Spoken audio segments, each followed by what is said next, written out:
Ce mardi 25 novembre, ce sera la journée internationale pour l'élimination de la violence à l'égard des femmes. Une date instaurée par l'ONU en 1999 qui vise, comme chaque année, à sensibiliser et militer contre ce fléau qui touche encore aujourd'hui près d'une femme sur 3 dans le monde.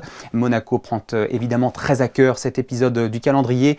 Le Comité pour la promotion et la protection des droits des femmes a dévoilé hier sa nouvelle campagne pour le 25 novembre en mettant l'accent cette année sur la notion de contrôle coercitif. Dans un instant, vous entendrez sur cette notion précise notre invitée du jour, Isabelle Rome, ambassadrice pour les droits de l'homme et ancienne ministre déléguée chargée de l'égalité entre les femmes et les hommes en France. Mais avant cela, je vous propose d'écouter Céline Cotalorda sur les enjeux de cette campagne à Monaco. La déléguée interministérielle pour les droits des femmes est au micro d'Émilie Rousseau. Le slogan de la campagne, c'est « L'enfermer, ce n'est pas l'aimer », parce que nous parlons cette année du contrôle coercitif.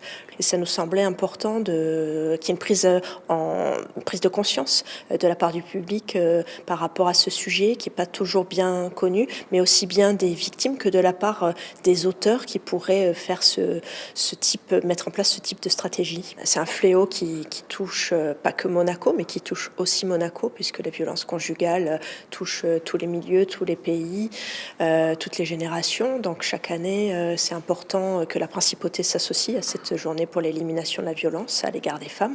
Et donc nous faisons des campagnes de sensibilisation pour toucher un large public, pas uniquement les victimes ou des personnes déjà sensibilisées, mais le plus de monde possible. Et je vous le disais, une grande figure de la lutte contre les violences intrafamiliales était présente à Monaco. Il s'agit d'Isabelle Rome, ambassadrice française pour les droits de l'homme et ancienne ministre déléguée chargée de l'égalité entre les femmes et les hommes. Elle était reçue par le Comité pour la promotion et la protection des droits des femmes au lycée Régnier 3 hier pour échanger sur les enjeux et défis que porte cette thématique. À cette occasion, elle nous a accordé une entrevue menée par Fabien Bonilla. Isabelle Rome, bonsoir. Bonsoir.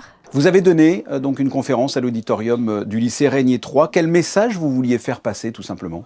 Alors le message que je voulais faire passer, c'est que le sujet des violences faites aux femmes et notamment des violences commises au sein du couple n'est pas seulement un sujet qui concerne les femmes, ni même qui concerne les féministes. Ouais. C'est un sujet de société qui nous concerne toutes et tous. C'est le premier message.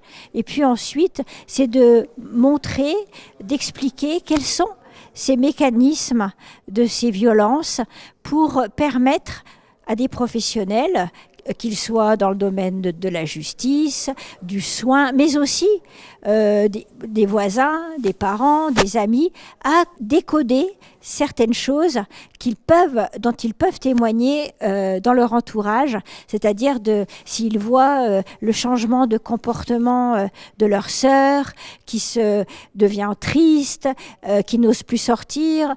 Il y a plein de signaux qui peuvent montrer qu'une personne subit des violences et est en danger. Il me semble qu'il est important de transmettre tout cela pour éviter justement le pire, pour éviter le danger, pour protéger mieux les victimes. Le 25 novembre est la journée internationale pour l'élimination de la violence à l'égard des femmes. Que représente pour vous cette journée ? C'est une journée importante, j'imagine ? Alors c'est une journée importante. Je serai en Ukraine d'ailleurs ce jour-là. Vous le savez, pendant les guerres, le viol est utilisé comme une arme de guerre, donc c'est important de lutter contre ce phénomène.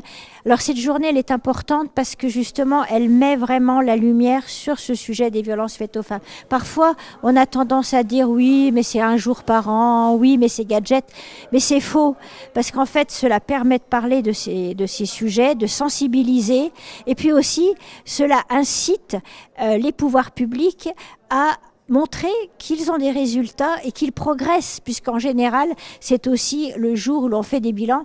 Et je peux vous en parler très bien, justement, ayant été ministre en charge de l'égalité femmes-hommes donc en France, ayant porté ces politiques publiques, ces journées ont un effet, j'allais dire, stimulant pour l'ensemble des acteurs publics et d'ailleurs pas seulement publics, aussi pour des associations et même pour des entreprises, des secteurs privés qui s'investissent dans ce domaine. Alors cette année, le Comité des droits des femmes en principauté aborde la question du contrôle coercitif. Vous avez été ministre, mais également magistrate. Qu'est-ce que le contrôle coercitif en justice ?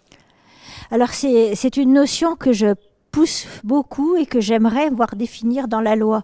En fait, le contrôle coercitif, c'est dans le cadre du couple notamment, mais ça peut exister ailleurs que dans le couple, mais là, on parle de ce qui se passe au sein du couple. Bien sûr. C'est un cumul de comportements, d'attitudes, de propos qui consistent pour un conjoint violent justement à placer l'autre sous son contrôle, sous sa domination, en la dénigrant, en l'humiliant, en la surveillant, en étant aussi extrêmement jaloux. Ça, c'est une constante. Et en fait, on se rend compte que vous avez comme ça une dizaine de comportements. Vous avez aussi les menaces, la géolocalisation, enfin bon, le harcèlement, qu'on va retrouver dans de nombreux cas de violence conjugale, et en tout cas dans ce qui va être éventuellement un féminicide.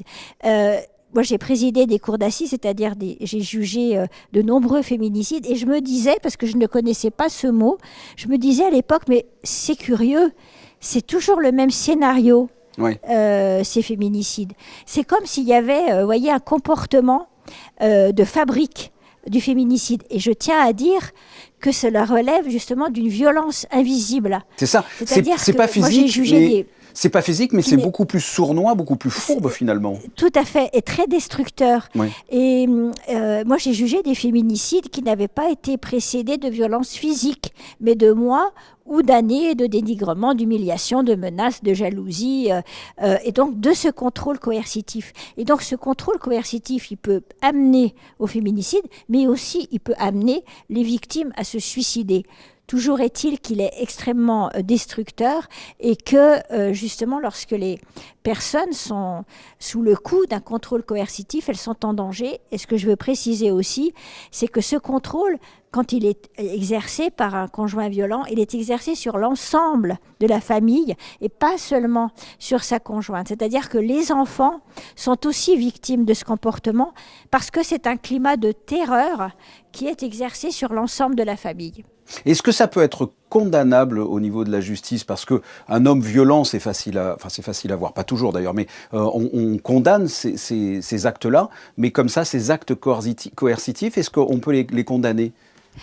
C'est pour ça que je pense qu'il faut les définir dans la loi. Ouais. Si vous voulez, on a des chercheurs, tout ça, qui peuvent nous aider à donner justement une définition en reprenant. Vous voyez, je vous ai cité quelques exemples, mais on pourrait reprendre un certain nombre de comportements. Parce que si on définissait dans la loi, cela permettrait aux juges de s'appuyer sur un texte pour mieux protéger et protéger plus tôt les victimes. Je le rappelle, la semaine prochaine, le 25 novembre, nous célébrerons la Journée internationale pour l'élimination de la violence à l'égard des femmes. Isabelle Rome, merci d'avoir été notre invitée. Merci à vous.